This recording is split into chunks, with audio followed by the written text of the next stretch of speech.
I'll go ahead and call the meeting to order. The meeting of the Bardstown City Council on December the 11th. I don't see anyone that's here from the public to address the council, so we'll move on into the agenda. First item is we're going to discuss a recent bid for, I guess, the electric conversion of our substation out near Barton, I think that is. And I'll let Eric and Jeff talk us through the bids that we recently received and what their recommendation is to the council going forward. So part of our budgeted plan was 4 areas. The largest one is we're calling it the south end. It's Edgewood, South 1st through 6th, and that was driving force of that is KU doing some substation work, causing us to do a conversion. We wanted to add to that 3 other areas and get our whole system on 1 voltage, so that we budgeted all that for this year. So therefore, when we sent out these bids, we gave them a deadline of our budget year to get that work done. We think that because of that shortened time frame that came in as a premium, we only got 2 bidders. Some other contractors that I've talked to said that they knew they couldn't meet that timeline, but if we were to rebid and extend that deadline, they'd be more willing to do the work. So our request is a formal rejection of the bids that we received. We're going to rebid with a longer deadline, extending it into next fiscal year. That should hopefully draw more competitive bid and more bids overall. That should lower our overall cost. Eric and Jeff explained that the 2 bids we received were significantly higher than what we budgeted for this project, so it's not something we can just write an extra check, to cover it. So their recommendation is expanding the time to complete the project, attract more bidders, and perhaps get a better pricing on it, because it does exceed the budgeted amount quite a bit. So that's why his request for us to formally reject these bids and rebid. The south end is the only one that we really got the deadline on, and it will be closer to budget numbers for this fiscal year. But we want to do it all, so the next fiscal year we'll be putting that into the budget, and we'll know a firm number on that. But right now, just doing the south end, which will be done in this fiscal year, will be what we budgeted. What did you budget today, Jeff, for Eric? Oh, on budget line 7,300, is that what we're looking at, right? Yes. Yeah, so just 785. right, that includes everything. That includes all this work plus the substation plus some miscellaneous. So just for what was bid was about $425,000 for labor and materials. And so the low bidder that we received was a little over $1 million for just labor only. So we're hoping that in this budget year, if the time constraint just be on the south end, we can afford that with our budget at inflated contractor pricing just for the south end. Wasn't there, Mayor, wasn't there a considerable amount of carryover from 18 on this budget line? Or Yes, sir. Correct. For the substation work. okay, but it still totals the 785 that's under the 7,300 line. Yes. So that's what you're comparing these bids to. Okay. Yes. Okay. Is it reasonable to think that it can go from $1 million to $400,000 just by? It's not going to go down that much. So with all the hurricanes and everything, no one really wants to work because they've got work. So to accommodate the work, they charge a Cadillac price. It'll still be there. We budgeted this before we engineered it. And so we just kind of took a quick going through, and actually it ended up being more poles and transformers than we had actually started with. And then we had found code violations that we need to get straightened up and a new line built. So that's what increased our cost from when we budgeted. the scope, the next thing they're going to bid is going to be reduced from what this scope of this one is, as I understand it. Therefore, I think that's going to reduce the overall cost and keep it at least under the amount of money we've got for these type of projects this year. And is there an extended like scope of work? I think the only thing that we have on our iPads is basically the boilerplate city regulations of how you want it done. You know, how you want the construction to occur, or like if it's the depth of the poles, you know, specifics, but it doesn't really have the scope of what is entailed in the whole project or what they bid on that I could see. So is there a complete scope of all the work that you want to be done? Yeah, there's Yes. a detailed breakdown. What I did include was a pole by pole breakdown on what poles need to be changed, what hardware need to be changed, transformers need to be changed. So that there's a 20-page spreadsheet that breaks down and that built our total units required. That then the contractors bid on those total units. Can we get that Yes. information? I mean, just maybe go through Mary. Sure. Okay. And then I think the sheets also that show, like, you know, Kentucky BAR CONB conversion 903, 904, 905. Are those like individual prints that show those particular areas and what you're going to do? Yes, that was just an overview. Okay. But yeah, we can get the full diet drawing set. Perfect. Any other questions of Eric or Jeff? If not, then I would entertain a motion then to reject the bids per the recommendation of our city electrical engineer based on the fact that they far exceed our budget for this fiscal year.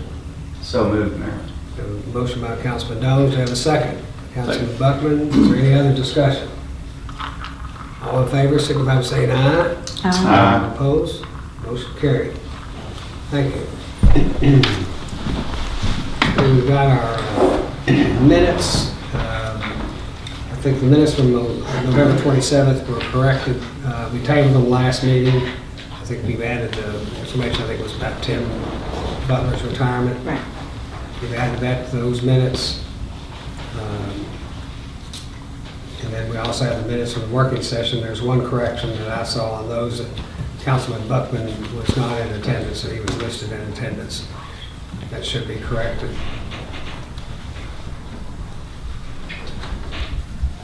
So then I would ask for a motion then to, I guess we probably, since there's a correction, we ought to have a motion to approve both the corrected minutes from November 27th and the change to the working session on December 4th. Mayor, there will be at least one other correction too, because when we voted to adjourn, I think the vote will be 6-0, should be 5-0. That's correct. You're talking about the work session 12-4, yeah.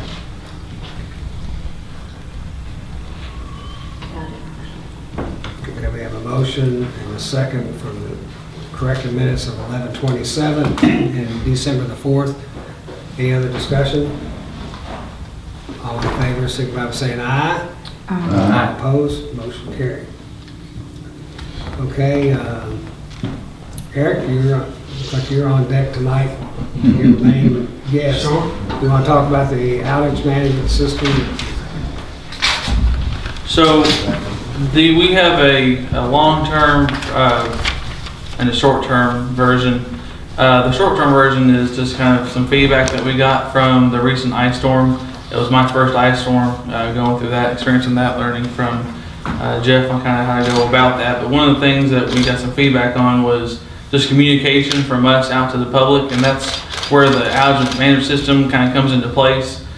People that are familiar with Salt River Electric or LG&E, there's a map that displays outages and restoration time. So we have that budgeted, and we're hoping that with some field work that needs to be done, we'll have that next spring. But I didn't want to kind of go throughout this whole winter in case we have another storm without having something similar. So I got with David Evans, our GIS coordinator, and we created an Esri-based outage map. Esri is a software that we use a lot, city across multiple departments. for tickets and whatnot. So the benefit is anybody with a iPad, phone, or even if you're at work or want to check, it's a map that will just display a boundary area over any part of town where we have service. And I'm just going to put number of customers out, estimated restoration time, and just some generic information. That way customers can see that, get some information, at least on a superficial level, and then if they need more information, they can call. But I just know that we took a lot of call volume during that ice storm. The phones were burning up the front line. So the major question was, do you know I'm out, and how long till it's back up? And so we can at least address those two questions by having a map where people can go verify that they're out. So it's a link that was included in the memo. We're going to try and distribute that out with a press release, get that out on our website, and that will be, I call it beta mode. It's sort of up to me to, no matter the time of day, to manually update that for now until we have the full-fledged outage management system in the spring that's a little more automatic and talks to our meters and just a whole lot smarter. So it's kind of just a way for us to communicate and get customers informed. When do you launch the beta mode? Now, as of tonight, we had an outage last week after David and I created it. I was not excited to have an outage, but excited to have an outage. And I created the boundary and hit save, and I realized that no one knew about it. So then I got with the mayor, talked to him. He said mention it at the council meeting. So I'm going to get with Hannah, our media consultant, tomorrow. Probably get her to put it on Facebook and put it on the website. So as of now, it's live, but right now there's nothing. So just once people can know where to click and where to go, it'll be. But it's live now. There's no one knows. Just you refer to that on your live message too when they call in. Right. We can say if you go to our website, that's so I'll work with Hannah. During an outage, we have where we can pop up something on the main homepage, or we can kind of have our own electric page. It'll always have the link there, but just a way to we just need to get that link out to customers. But it's sort of live now. Nice. Any other questions, Eric, on the two projects he's working on with the home? I think this will be a big help to the community, and I know it's going to help CSRs on handling that avalanche of calls that come in when these things happen. Instead of the music, if we could call it that, that's on hold, can we not use that space so we have the customer captured there on hold to provide them some instructions? Because there are some people who will just call. They're not going to get on their device. I mean, there is a generation of us that still use the phone.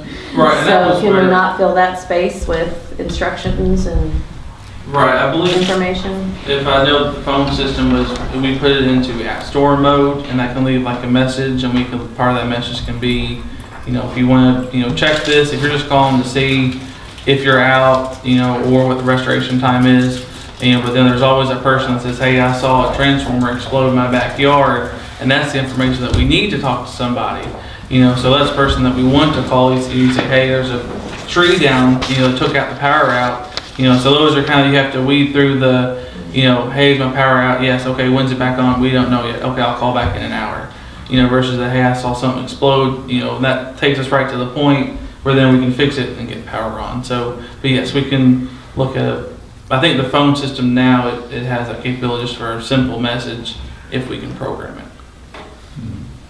Good. Great. Good question, Mary. Thank you.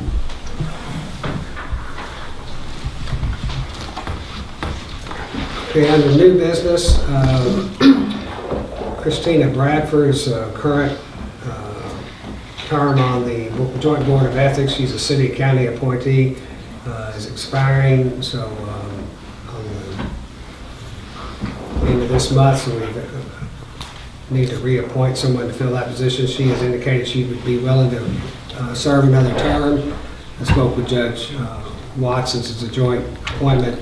He indicated he was going to recommend to the fiscal court the reappointment of Ms. Bradford, and that's what I'm recommending to you all this evening. She's been on the board for many years and very knowledgeable of that board, and it's nice to have someone who wants to serve and has the credentials to serve on that board. Maybe if it's out in order, I'd like to make a motion to reappoint Christina Bradford to the Georgia Board of Ethics, City County appointment. I'll second that, Mayor. Okay, we have a motion and a second. Is there any other discussion? Seeing none, all in favor signify by saying aye. Aye. All opposed? Motion carries. Thank you. Okay, the next item is a sale of excess property, more specifically on Old Bloomfield Pike.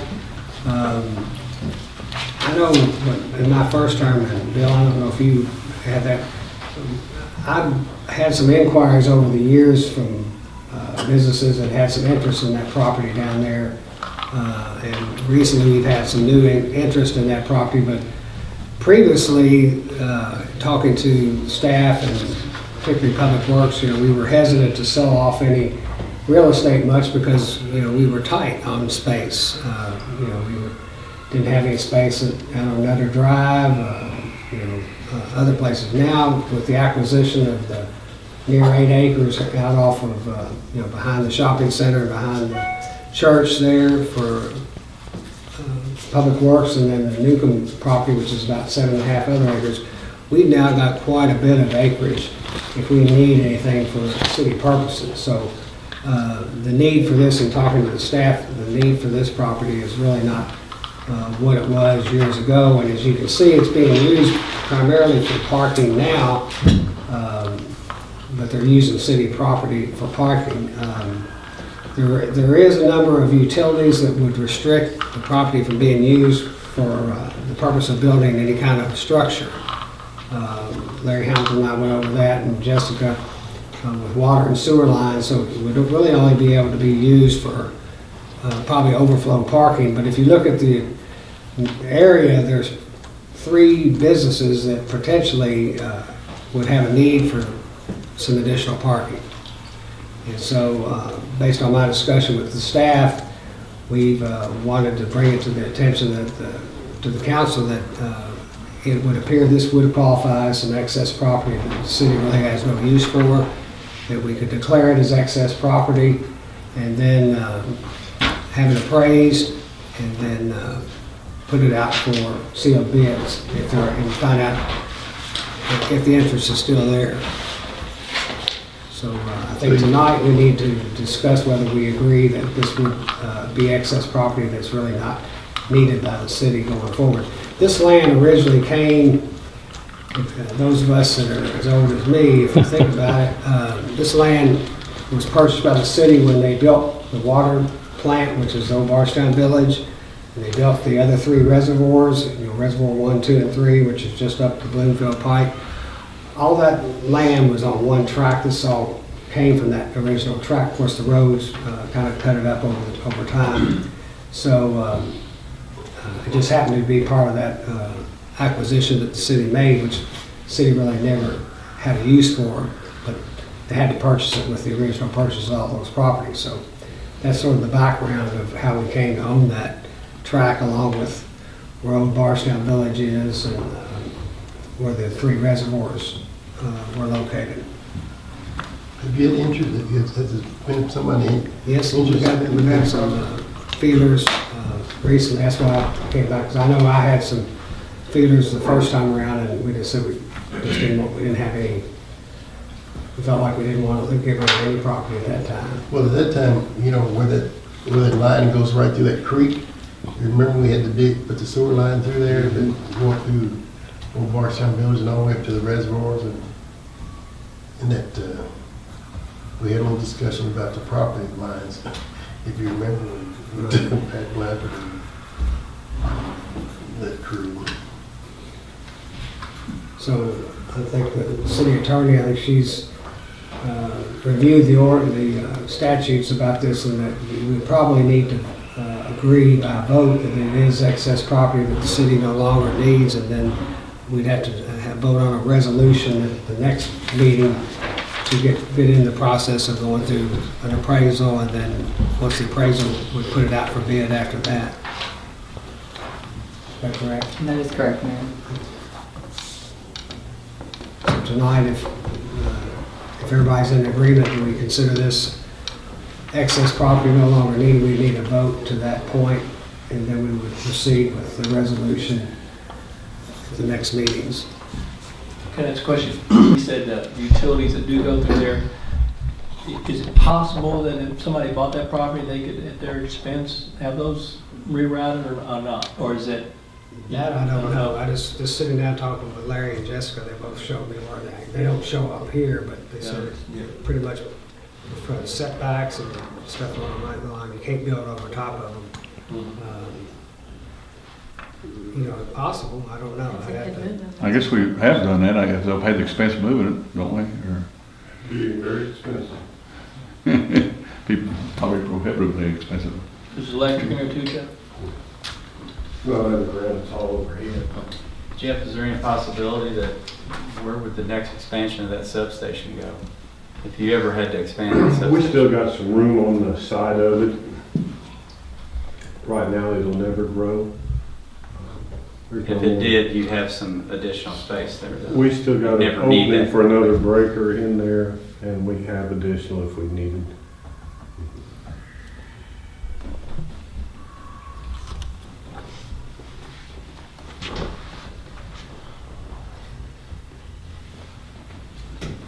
So it's my recommendation that we vote to agree that this is excess property that the city doesn't need, and that we would proceed with the possible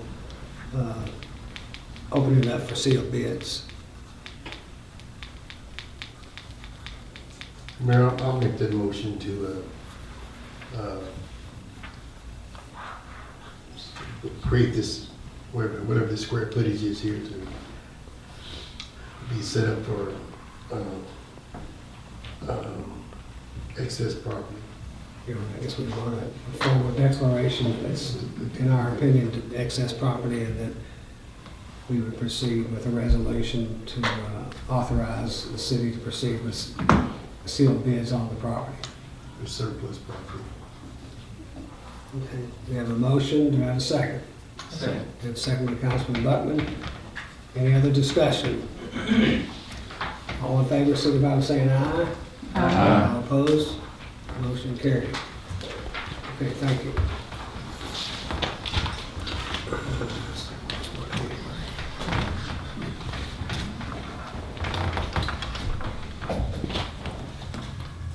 Okay, next item, any of the council members have anything to bring before the council this evening? Any comments, questions? Mayor, I've got a few, since this is my last regular meeting, that we've got another special meeting coming up, but I don't think it'd be proper or legal for me to make any comments there, because you can't make general comments, I guess, at a special meeting. But since this is my last regular meeting, I just want to thank the citizens of Bardstown for electing me and having faith in me to fulfill this position. Hope I met all their expectations, and I certainly appreciate the privilege of serving as city council member for the last 2 years. I also want to thank my fellow council members. I've enjoyed working with y'all. I think we've worked well as a team together. We've got along. Even when we have disagreed, we've disagreed and not let it be personal. So I'm glad we were able to do that. And also, Mayor, I want to thank you for the opportunities you've given me as a city council member. You've always been available to call and listen and have worked with me, and also given me some opportunities along the way too. So thank you. We certainly appreciate, John, your service over the last couple of years. You know, your background, having been a former city attorney, a county attorney, a local attorney, and businessman, you brought a lot of skill set there that has served you well as the city during these last 2 years. Well, thank you. And I appreciate you in turn.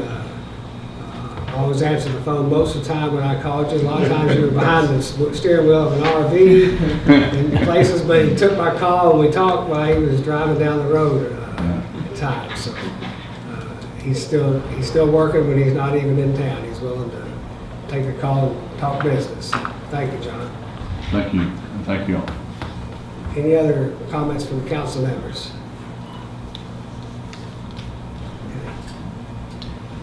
Okay. We have 2 cemetery deeds that as we approve James and Marie Horgan, 2 graves, and Gary and Helen Lewis, 2 graves. You can do that by unanimous consent. Okay. Announcements. Again, we have our city shop lunch tomorrow at noon. Oh, Chef Miller and team are going to be working that. And then we have our city party Friday evening. So I hope everybody can make both of those events. Food's going to be good, and camaraderie will be great also. So. Any other announcements? Okay. If not, I would entertain a motion for adjournment. So moved. Motion by Councilman Kelly. Second by Councilman Jones. Any discussion? All in favor, signify by saying aye. Aye. All opposed? No. Motion carried.